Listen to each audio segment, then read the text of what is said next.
Bienvenidos a su programa Notas de Fauna Silvestre. Hoy hablaremos de los reptiles y para ello hemos traído una serie documental en la cual podremos ver la anatomía y fisiología de los reptiles en general y en su orden, saurios o lagartos. Comencemos hablando de algunas generalidades de los reptiles. La clase reptiles comprende 5 órdenes: los crocodilianos o loricados, los ofidios o serpientes, los saurios o lagartos, los rincocéfalos y los quelonios o tortugas. En general, los reptiles son vertebrados poiquilotermos. Su respiración siempre es pulmonar.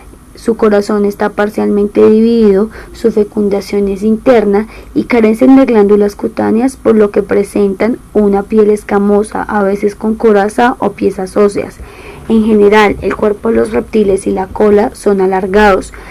La cabeza está bien desarrollada, con forma oval o subglobular o triangular. El cuello en unas especies está bien desarrollado y en otras se confunde con la base de la cabeza y el inicio del cuerpo. El cuello puede ser corto e inmóvil o largo y flexible. Los ojos de los reptiles suelen ser pequeños y poco móviles, a excepción del camaleón, que puede mover los ojos en cualquier dirección y con independencia uno del otro. Algunos reptiles tienen párpados y otros no.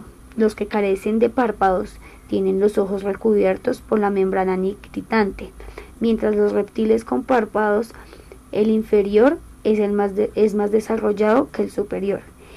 El oído está poco desarrollado, carecen de oído externo y el orificio auditivo está recubierto. En cuanto a los dientes, todos poseen, excepto las tortugas. Estas poseen mandíbulas recubiertas por unas placas córneas cortantes. Entonces, las especies que poseen dientes son los crocodilianos, ofidios y lacértidos. Los dientes son casi siempre prensibles, es decir, que rara vez son masticadores. Sirven en especial para retener la presa durante la deglución. Son numerosos y mandibulares, aunque pueden insertarse en el paladar y en el vómer. El esófago es un tubo rectilíneo de paredes delgadas y sin detalles anatómicos.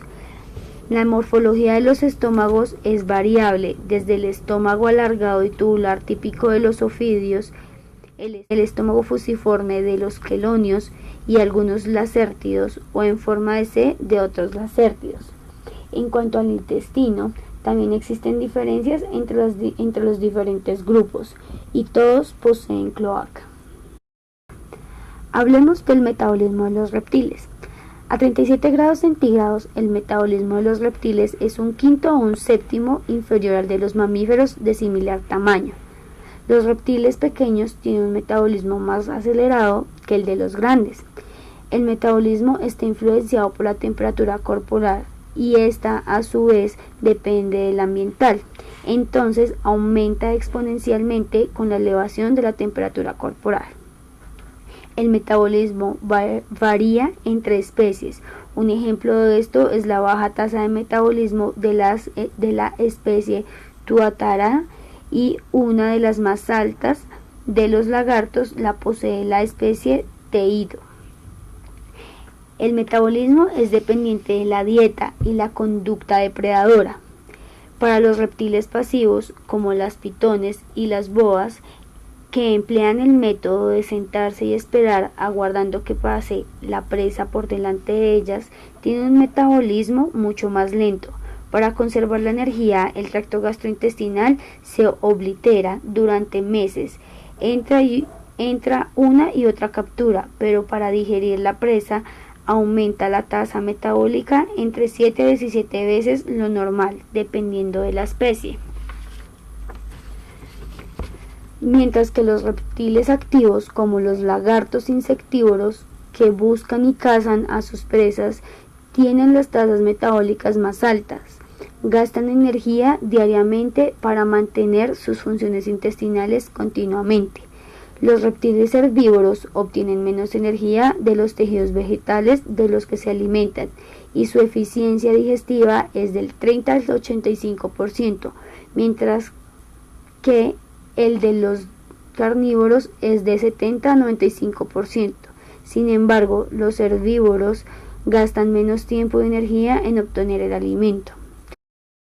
Los reptiles emplean el metabolismo anaerobio para llevar a cabo actividades vigorosas como bucear, correr, perseguir presas o escapar de los depredadores. Emplear esta modalidad de metabolismo exige altas reservas energéticas, hasta 10 veces más de las normales. Durante el ejercicio anaeróbico, el glucógeno almacenado en los músculos se consume rápidamente y es convertido en lactato. Los reptiles eliminan lentamente el lactato y esta es la razón por la que solamente pueden aguantar cortos estallidos de intensa actividad debido al agotamiento. El aumento del lactato produce una caída en el pH sanguíneo, lo que conlleva a la disminución de la afinidad de la hemoglobina por el oxígeno y posteriormente se da un retraso en el transporte de oxígeno, generando el incremento de necesidad de metabolismo anaerobio. Ahora demos un giro y centrémonos en el tracto gastrointestinal de los reptiles. Food entering the mouth is subject to very little mechanical or physiological treatment prior to swallowing, beyond orientation and, in some reptiles, a little preliminary chewing, for which reason salivary gland secretions, with the exception of the venoms, are thought to have little, if any, digestive significance in reptiles, their role being largely lubricatory. Proteolytic activity has been detected in the saliva of the European grass snake, Natrix natrix, but only at very low levels, in contrast to that in the venom of certain snakes. Reptilian tongues are variable both in structure and function, being barely mobile in some cases, for example crocodilians and chelonians, and highly mobile and protrusible in others, for example lizards, where they have become important aids to feeding and drinking. In the snakes and many lizards, for example varanids, the mechanical function of the tongue has been lost in the interests of chemiosensory specialization. In the chameleons, the reverse appears to have happened and the sensory function has been lost in the interest of extreme mechanical specialization. In most other squamates, both functions are important. A notable feature of the interior morphology of the alimentary tract of reptiles is the presence of extensive longitudinally folding in the gut wall, presumably a means of increasing the distensibility of the gut to accommodate bulky food. The stomach is generally divisible into two parts, the corpus and the pars pylorica, though the distinction between the two regions is clear in some reptiles, for example crocodilians, that in others, for example squamates.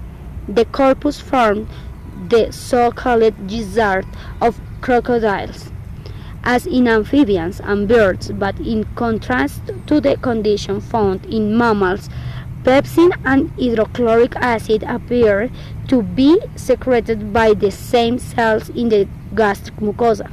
A variety of digestive enzymes is produced by the stomach, pancreas, and intestine, but as yet relatively few have been thoroughly investigated in reptiles.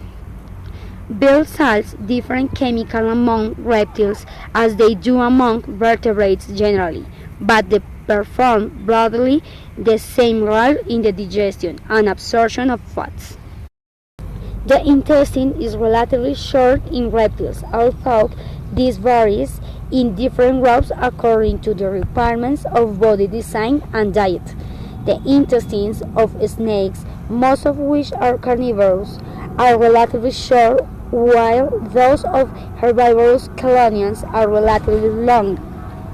The lizards are intermediate in this respect.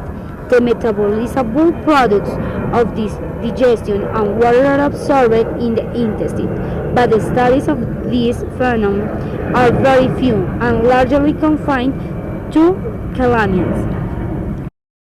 The gut terminates in the cloaca, which is often a region of considerable complexity. Typically, it consists of 3 consecutive chambers, an anterior coprodaeum into which the feces are discharged, a middle urodaeum which receives the urinogenital ducts, and posterior proctodaeum which acts as a general collecting area for digestive and excretory wastes before their eventual release into the environment. Male intramural organs also open into this region, and a variety of glands, including scent glands and defensive glands, discharge their products into the cloaca. Y como mencionamos al inicio del programa, enfoquémonos ahora en el sistema digestivo de los saurios o los lagartos. Los lagartos pertenecen a la clase Reptilia, al orden Squamata y al suborden Sauria. Comprenden más de 4.000 especies. Las familias más comunes mantenidas en cautiverio son la Iguanide, Argamide, Camaelonide, Geconide, Teide, Cincidae y Varanidae. La mayoría de los lagartos son omnívoros y carnívoros y solo hay 40 especies de herbívoros. Los lagartos carnívoros ingieren la presa de 2 maneras. La primera es que las presas pequeñas son agarradas y aplastadas por las mandíbulas, y la segunda, las presas grandes son ingeridas por la llamada ingestión por inercia, la cual consiste en levantar a la presa del suelo y sacudirla violentamente. Los lagartos pueden masticar su alimento y desgarrar trozos si el alimento es muy grande para tragar. Los dientes son cónicos, no presentan alvéolos, y los dientes de sustitución se forman en la mucosa de la base, no debajo de ella como ocurre en los mamíferos. Los lagartos pueden tener 2 tipos de dientes, pleurodontos y acrodontos. Los pleurodontos están fijos a las mandíbulas. Estos dientes se pierden y reemplazan continuamente por nuevos que se forman en la base y se pueden encontrar en los iguánidos y en los varánidos. Mientras que los acrodontos están fijos en el borde masticador de la mandíbula y maxilas. No se sustituyen, por lo que se desgastan con la edad, y al final los bordes masticadores actúan como superficie de corte. Esta dentición la poseen los camaleones y agámidos. Para hablar del tracto gastrointestinal es apropiado separar los lagartos en 2 grupos, insectívoros y omnívoros y en herbívoros. Empecemos hablando de los insectívoros y omnívoros. Estos ingieren insectos del tamaño de su boca. Su esófago es corto y de pared delgada. Este desemboca en el estómago, en el lado izquierdo del abdomen. El estómago es tubular y simple.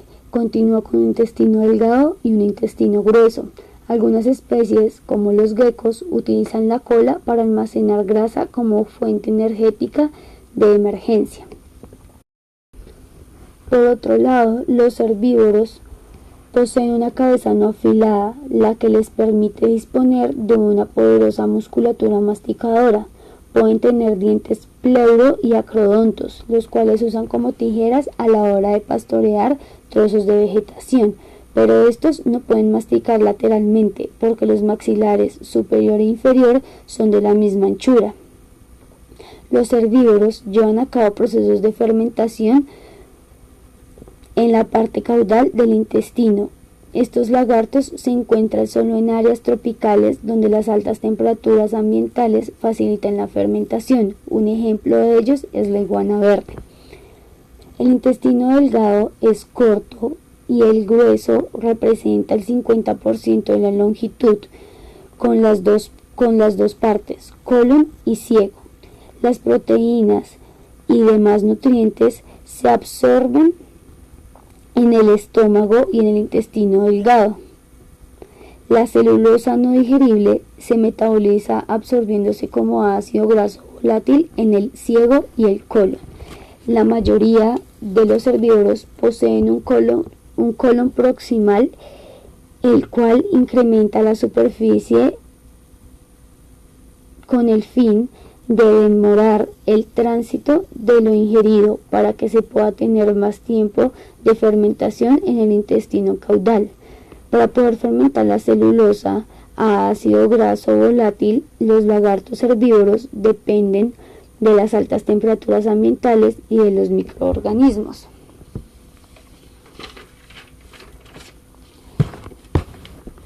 El tiempo total del tránsito es muy lento, 140 horas, debido a que los reptiles no pueden fermentar el alimento durante bajas temperaturas nocturnas e inversamente a la temperatura corporal.